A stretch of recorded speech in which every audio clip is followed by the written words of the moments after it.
सतगुरु कबीर बीजक शब्द 64। जुल्हा बिनहु हो हरि नामा, जाके सुरमुनि धरे ध्यान। ताना ताने को औटा लीना, चरखी चारे वेदा। सरकुंडी एक राम नारायण, पूर्ण प्रगटे कामा। भवसागर एक कठवत कीना, तामे मांडी साना। मांडी का तन मांडी रहा है, मांडी बिरले जाना। चंद सूर्य दुई घोड़ा कीना, मांझ दीप कियो मांझा। त्रिभुवननाथ जो मांझन लागे, श्याम मुररिया दीना। पाई के जब भरना लीना, वे बांधन को रामा। वे भरा तिहु लोकई बांधे, कोई न राहत रहत उबाना। तीनों लोक एक करिगह कीना, दिगमह कीनो ताना। आदि पुरुष बैठा वन बैठे, कबीरा ज्योति समाना। इस शब्द के द्वारा सदगुरु कबीर साधारण मानव को माया मुख से समझाना चाहते हैं कि जो माया जीवन है, इसमें अपना कर्तव्य हमें कभी नहीं भूलना चाहिए। मानव जीवन का कर्तव्य है अपने जीवन को सहज रूप से चलाए, और जो उसके ऊपर जिम्मेदारियां हैं, जवाबदारियां हैं, उनको निभाते हुए इस जीवन की यात्रा को संपूर्णता की ओर ले जाए। सदगुरु कबीर अपनी बात को कहीं और दूसरी जगह न कहकर संसार में व्यावहारिक रूप से ही कहना चाहते थे। जो संसार में व्यवहार में जो व्यवसाय होता है, सदाचार विचार से जो जीवन चलता है, उसी में से लेकर सत्य यथार्थ ज्ञान को वह समझाना चाहते हैं। इस शब्द में उन्होंने जुलाहे के कार्य को दर्शाते हुए भक्ति की ओर अग्रसर किया है कि गृहस्थ भक्ति कैसे की जानी चाहिए।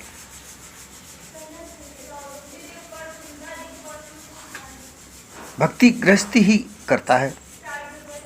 वो अपने सांसारिक जीवन को निर्वाह करने के लिए धन को कमाता है। धन का साधन उसका कार्य होता है, जिसमें विभिन्न प्रकार के कार्य होते हैं। लेकिन यहाँ जुलाहे को लेकर, वो जुलाहे के कार्य को लेकर, जो जुलाहे के कार्य, जुलाहा मुस्लिम भाई होते हैं और कोली हिंदू भाई होते हैं जो कपड़ा बिनने का कार्य करते हैं। ये कपड़ा बुनने का कार्य महान कार्य है। वेदों में ऋषि मुनियों ने भी कपड़ा बुना है, लेकिन कालांतर में ऐसी व्यवस्था बनाई गई जिसमें महान कार्य करने वाले, कपड़ा बिनने वाले, नाई, धोबी रंगने वाले इत्यादि लोगों को, सफाई करने वाले इत्यादि लोगों को जो महान कार्य करते हैं, उनको निम्न स्तर पर लाकर उन्हें शूद्र इत्यादि कहा जाने लगा। सदगुरु कबीर उस निम्नतम कहे जाने वाले कार्य को आधार लेकर भक्ति को कैसे की जाए वह समझाना चाहते हैं। क्योंकि किसी भी कार्य को करने के लिए अत्यंत मनोबल की आवश्यकता होती है। मन चित्त बुद्धि को लगाकर कोई भी कार्य किया जाना, चाहे वो कपड़ा बुनना हो, रंगना हो, धोना हो, सिलना हो, ये सब मनोबल से किया जाता है, चित्त लगाकर किया जाता है, बुद्धि को प्रयोग करते हुए किया जाता है। अगर कपड़ा सही तरीके से न बिना जाए, नहीं बनाया जाए, तो कोई उसे नहीं पहनेगा। आजकल तो मशीनों से कपड़ा बुना जाता है, विभिन्न प्रकार के रंगों से रंगा जाता है, बड़े बड़े शोरूमों में बेचा जाता है। परंतु इससे पूर्व कपड़ा जो जुलाहा या कोली लोग बुना करते थे, उनकी जो कला थी, उसमें से जो कपड़ा उनके हाथ के करघे से बुना जाता था, वही सूत बनाया करते थे। सूत काट कर फिर वो कपड़ा बिनते थे। वही रंगते थे और विभिन्न प्रकार की आकृतियों के उस पर छाप छापते थे। फिर वो बाजार में बिकता था। उनके औने पौने दाम मिला करते थे, इसलिए वो उनका स्तर उच्च नहीं बना सके और जो कपड़ा उनका खरीदा करते थे वो उच्च वर्गीय होते थे। उनके पास वैभव हुआ करता था, इसलिए वो कपड़ा बुनने वाले लोगों को, रंगने वालों को, बेचने वालों को हीन दृष्टि से देखा करते थे। लेकिन उस कार्य को महान ताकि और इंगित करते हुए सदगुरु कबीर भक्ति का मार्ग बताना चाहते हैं। गृहस्थी लोग भी भक्ति करते हैं, अपने गृहस्थ जीवन में अपने कर्तव्यों का निर्वहन करते हुए भक्ति करें। जो गृहस्थ में भक्ति करते हैं वो ईश्वर भक्ति करते हैं। ईश्वर से प्रार्थना करते हैं कि वह उन्हें माया में ना उलझाए। ईश्वर की भक्ति भी दो प्रकार से की जाती है, एक माया में न उलझने का और एक उनके सुख शांति धन वैभव प्राप्त करने के लिए। जो धन वैभव पुत्र कलत्र सुंदर स्त्री प्राप्त करने के लिए प्रार्थनाएं की जाती हैं उनके लिए कर्मकांड है। माया से छुटकारा पाने के लिए जो भक्ति है वो उपासना कांड है। ये गृहस्थ जीवन के लिए है। कर्मकांड में विभिन्न प्रकार के यज्ञ, दान, दप, जप, तप, तीर्थ इत्यादि किए जाते हैं। इससे ही कामना की जाती है कि उनकी इच्छाएं पूर्ति होंगी। वे विभिन्न प्रकार के तीर्थों में जाकर दान यज्ञ करते हैं और हर एक यज्ञ, दान और तीर्थ की अपनी अपनी मान्यता होती है कि अमुक तीर्थ में जाने से वहाँ ये वस्तु की प्राप्ति होती है। इस तरीके से हर एक तीर्थों में अपने अपने अलग अलग मतों के अनुसार जाते हैं और वहाँ उसी वस्तु की इच्छा करते हैं। ऐसा माना जाता है, उनका ऐसा विश्वास होता है कि वे वहाँ जाकर ऐसी वस्तु को प्राप्त कर पाएंगे। इसी तरीके से उपासना में जो भक्ति की जाती है वो अनन्य भक्ति है, प्रेमा भक्ति, कर्म भक्ति है। उसमें अपने इष्ट को मानकर उपासना करते हैं, उनसे प्रार्थना करते हैं कि हमें माया के प्रपंच से दूर रखें, क्योंकि ये सांसारिक माया है, उसमें उलझकर ये मानव अहंकारी हो जाता है। इसलिए वो ईश्वर की उपासना करके ईश्वर से प्रार्थना करता है कि वो ये माया भी प्रपंच से दूर रखे।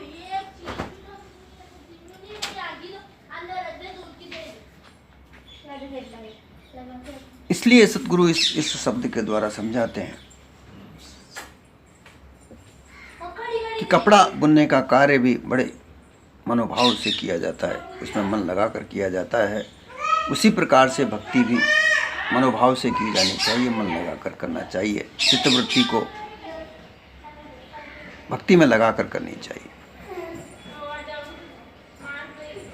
जुलहा बिनहु हरि नामा हो, जिस तरीके से कपड़ा बिनना जाता है,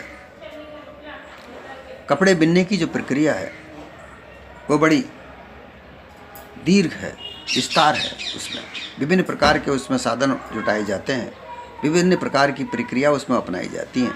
उसी प्रकार से हरि नाम को भी जपने के लिए अर्थात बिनहु अर्थात बिनना यानी बुनना, कपड़ा बुनना, जिस तरीके से कपड़ा बुना जाता है, एक एक तार को लपेट कर अलग अलग तरीके से बनाया जाता है, जिसकी प्रक्रिया है, उसी प्रक्रिया से हरि नाम को भी बिनो, उसको भी जपो। जाके सुर नर मुनि धरे ध्याना, सुर नर मुनि ये सब उसका ध्यान धरते हैं, जिसका ध्यान वो सब धरते हैं। जाको ध्यान धरे विधि हरिहर मुनिजन सहस 88, सो तेरे घट माहि विराजे परम पुरुष अविनाशी। उस परम पुरुष का ध्यान करो, वही हरि है। अब यहाँ वेदांत के अनुसार हरि ईश्वर है, ईश्वर भी ब्रह्म है, अर्थात वेदांत में जो हरि है वो ईश्वर ब्रह्म है। और सदगुरु कबीर ने उस हरि को गुरु समान माना है। गुरु है जो अज्ञानता को हरता है, हरि माया को हरता है, गुरु अज्ञानता को हरता है। वेदांत ऐसा मानता है कि माया के प्रपंच से ये जीव उसमें उलझकर, जो माया ईश्वर की अर्धांगिनी है वो उसमें उलझाते हैं और उसमें उलझकर ये जीव अपने सामर्थ्य स्वरूप को, चेतन स्वरूप को भूलकर अल्पज्ञ जीव हो जाता है। सदगुरु कबीर कहते हैं कि सदगुरु उस अज्ञानता को हर देते हैं जिससे वो अनभिज्ञ हो जाता है, अपने स्वरूप को भूल जाता है, अपने चेतन स्वरूप को भूलकर वो असमर्थ होकर अपने से अलग किसी परमात्मा को मानकर उसको रटने लगता है। इसी में सुर नर मुनि सब लगे हुए हैं। ताना ताने को ऊटा लीना चरखी चारे वेदा। जिस तरीके से कपड़ा बुनने के लिए एक अंगूठा, एक आधार लिया जाता है,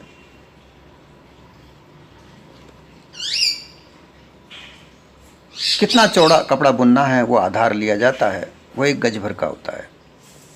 गज एक 3.5 हाथ को कहते हैं और स्थूल काया भी 3.5 हाथ की होती है।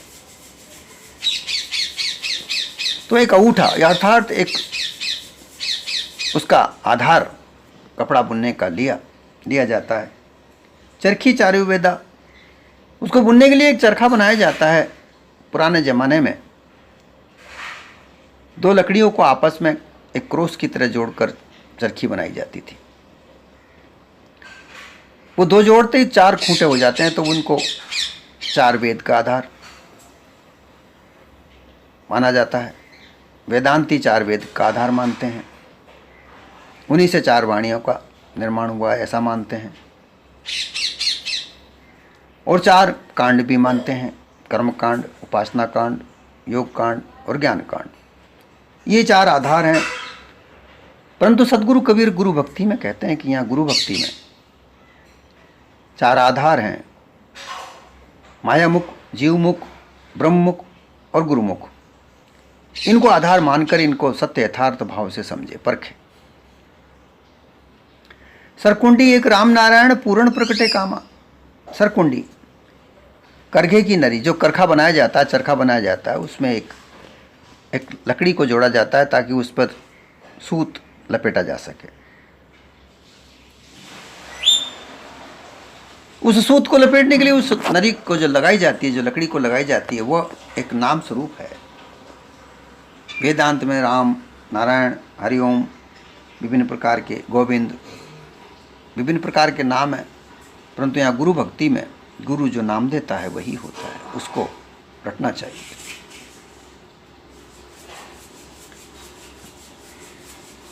गुरु के दिए हुए नाम की सुमरना से मन स्थिर होता है, इसकी चंचलता नष्ट होती है। जब चंचलता नष्ट होती है, मल विक्षेप आवरण साफ होते हैं। जब मल साफ, तो चेतन स्वरूप जीव का असल स्वरूप सामने आ जाता है, पूर्ण प्रकटे काम। अर्थात अज्ञान समाप्त होकर चेतन स्वरूप जीव अपना स्वरूप निस्वरूप को देख सकता है। भवसागर एक कठवत की नाता में मांडी साना।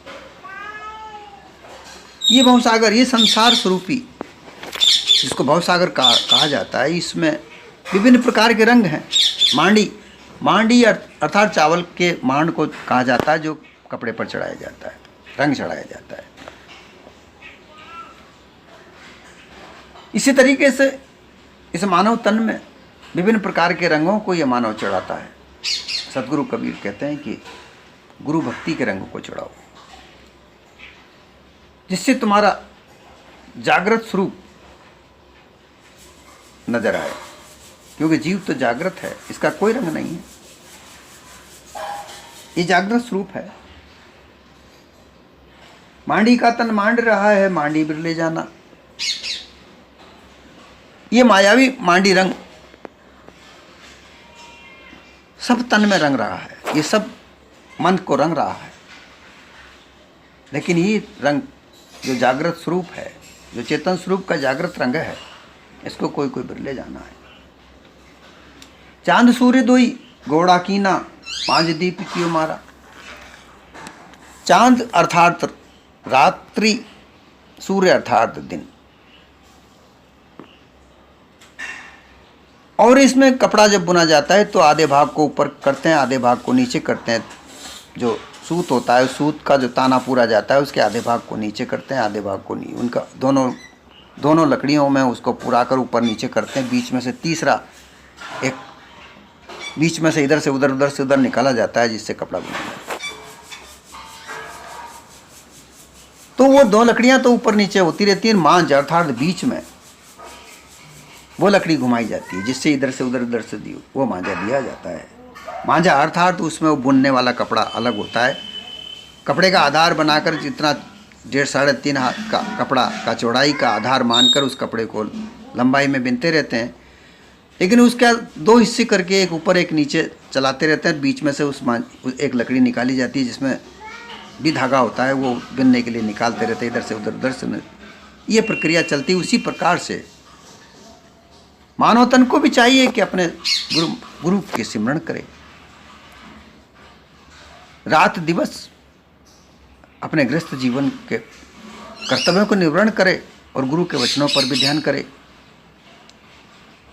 अर्थात अपने सुरती को उनके दोनों के बीच में चलाता रहे, अन्यत्र कहीं नहीं ले जाए, विषय वासना में न ले जाकर, मोह माया में न ले जाकर, केवल अपने कर्तव्यों का पालन करता हुआ गुरु के वचनों का ध्यान रखते हुए चले।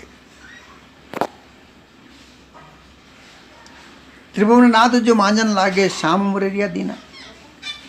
त्रिभुवन अर्थात एक ऊपर एक नीचे, जो ऊपर नीचे होती रहती है। तीसरी जो मुररिया दीना अर्थात जो बीच में जो चलती है उसको मुररिया कहते हैं। उसको कपड़ा बिनने की भाषा में मुररिया कहते हैं कि वो आपस में दी जाती है, इधर से उधर जो सूत निकाला जाता है उसको मुररिया कहा जाता है।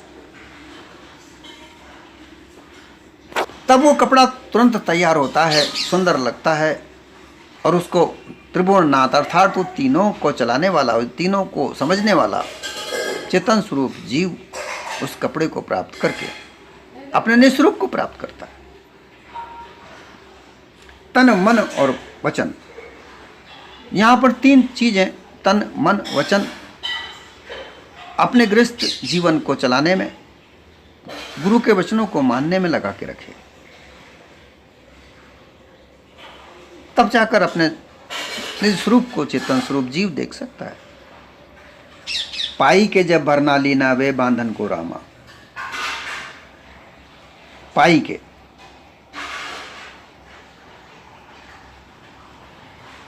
एक सूत बनाने के बाद फिर उसको धोया जाता है, साफ किया जाता है।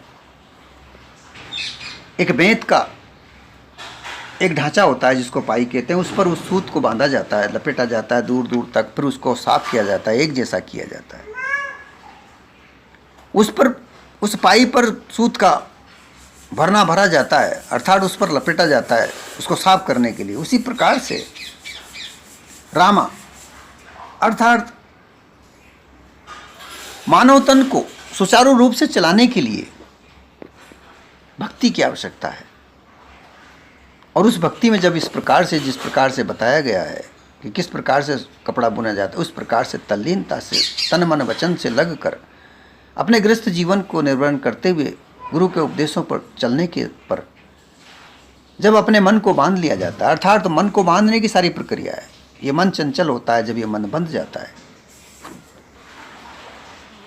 रामा अर्थात ये जो मन है, ये रमैया राम जो रमता फिरता है, इसको बांधने के लिए ये भक्ति की आवश्यकता होती है। इस प्रकार से तन मन वचन से गुरु के उपदेशों को मानकर जो चले तो रमता जोगी जो मन है, रमता जोगी जो मन है, जो इधर उधर भटकता फिरता, चंचलता के कारण ये विषय वासना में भटकता रहता है, उसको बांधने के लिए आवश्यक है। वे भरा त्यों लो कहीं बांधे कोई न रहत उबाना। उन सूतों को दोनों ओर से एकत्र भर दिया जाता है। उन सूतों को, उस सूत को जिस तरीके से उस पाई में बांधा जाता है, उसी तरीके से इस मन की चंचलता को भी उन सूतों अर्थात मन की चंचलता को बांधने के लिए तन मन वचन से बांधा जाता। तीनों लोक अर्थात तन मन वचन से बांधे तो कोई भी सूत इधर से उधर नहीं जाता, अर्थात कोई भी लहर नहीं उठती है। मन शांत हो जाता है। जब मन शांत हो जाता है तो चेतन स्वरूप को, अपने निस्वरूप को देखने में कोई प्रकार की कठिनाई नहीं होती, सरलता हो जाती है। तीन लोक एक करेगा कीना दिग्म कीनो ताना। ऊपर मध्य नीचे ये तीन स्थान रूप माने जाते हैं। करघा, जुलाहे के पास में एक बड़ा करघा, बड़े बड़े जितने बड़े बड़े जुलाहे होते थे उनके पास उतने बड़े बड़े करखे चरखे हुआ करते थे।